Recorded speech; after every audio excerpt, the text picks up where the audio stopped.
সংগ্রামী শুভেচ্ছা জানাচ্ছি।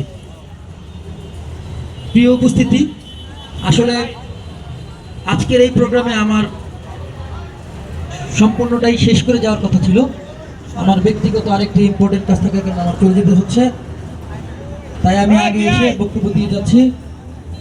আসলে যদিও প্রোগ্রাম শুরু না, বক্তব্য দেওয়ার কথা না, শুধু আপনাদেরকে শুভেচ্ছা জানানোর জন্য, আমার সালাম দেওয়ার জন্য আমি এখানে এসেছি। আসলে এই প্রোগ্রামটি শুরু হওয়ার আগে আমাদের স্বেচ্ছাসেবক দলের নেতা মোখলেসকে কতিপয় সন্ত্রাসীরা বলেছিল আমার কথা যে আমি যেন এই অনুষ্ঠানে না আসি, আসলে তারা এই করবে সেই করবে। আসলে ভাই, সন্ত্রাসীদের দিন কিন্তু শেষ।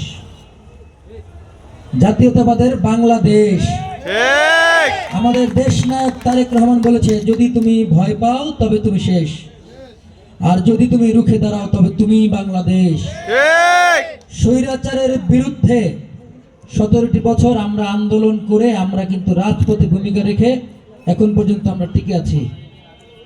বন্ধুগণ, স্বৈরাচার বিদায় হয়েছে, সন্ত্রাসীদের বিদায় করতে 10 মিনিট সময় লাগবে না। আমরা আপনাদের মতো অস্ত্রবাজি করি না, আমরা আপনাদের মতো অস্ত্রবাজি করতে চাই না। তবে আমাদের মা বোনদের ঘরে যে বটি দা এগুলো যেগুলো আছে, এগুলা কিন্তু আপনাদের অস্ত্রের চেয়ে ভয়ঙ্কর অস্ত্র। মা বোনদের যদি ছেড়ে দেয় আপনাদের মাঝে দাও দিয়ে আপনাদের বড় বড় রান্দাওকে মনে করেন কুবিয়ে কাটা করার জন্য, আপনারা কিন্তু পালানোর জায়গা পাবেন না।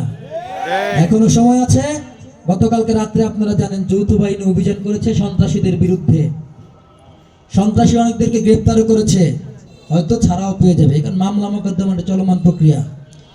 কিন্তু আপনাদের সাবধান করতে চাই, আজকের এই প্রোগ্রামের মাধ্যমে সন্ত্রাসী কর্মকাণ্ড ছেড়ে দেন, জাতীয়তাবাদী আদর্শের পতাকা তুলে থাকেন। আমাদের যেই সমস্ত নেতৃবৃন্দ সন্ত্রাসীদের স্থান দিবে, তারাও কিন্তু একটা পর্যায়ে সন্ত্রাসী হিসাবে চিহ্নিত হবে। পূর্বেও এরকম ইতিহাস হয়েছিল, আগামীতেও হবে ইনশাআল্লাহ।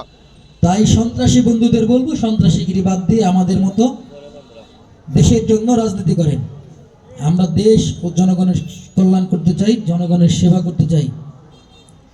যাই হোক, বক্তব্য দিব না, যদিও আমার এখানে আসার কথা না, আজকে যেটা জরুরি কাজ ছিল, কিন্তু ওই সমস্ত সন্ত্রাসী ভাইদের জন্য প্রোগ্রাম শুরু হওয়ার আগে চলে আসছি। আমরা মরতেও জানি, আমরা কিন্তু মারতেও জানি। আমাদের মরণের ভয় দেখায়েন না, আমরা মাটির তলে একবার যাব, কিন্তু আপনারা ভয় পাবেন না, কিন্তু আপনাদের যেতে হবে।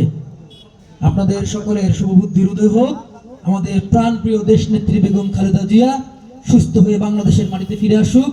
বাংলাদেশ জাতীয়তাবাদের অহংকার দেশ নায়ক তারেক রহমানের বলিষ্ঠ নেতৃত্বে যেই অগোছালো বাংলাদেশ স্বৈরাচারী প্রেতাত্মা শেখ হাসিনা করে গিয়েছিল, আমাদের দেশ নায়ক তারেক রহমানের নেতৃত্বে সেই দেশের আবার একটা সুসজ্জিত দেশ হিসেবে আবার জেগে উঠবে, সেই আশাবাদ ব্যক্ত করে আপনারা যারা সামনে উপস্থিত হয়েছেন তাদের সকলের সুস্বাস্থ্য দীর্ঘায়ু কামনা করছি। আমার ডানে বামে যে সমস্ত নেতৃবৃন্দ উপস্থিত আছেন তাদের সকলকে সন্ত্রাসের বিরুদ্ধে রুখে দাঁড়াবার উদাত্ত আহ্বান জানিয়ে আমি আমার বক্তব্য শেষ করছি। বাংলাদেশ জিন্দাবাদ, বাংলাদেশ জাতীয়তাবাদী জিন্দাবাদ। ধন্যবাদ সবাইকে।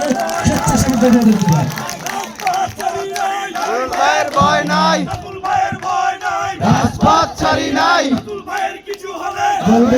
ঘরে ঘরে ভাইয়ের কিছু হলে রাজপথ ছাড়ি নাই,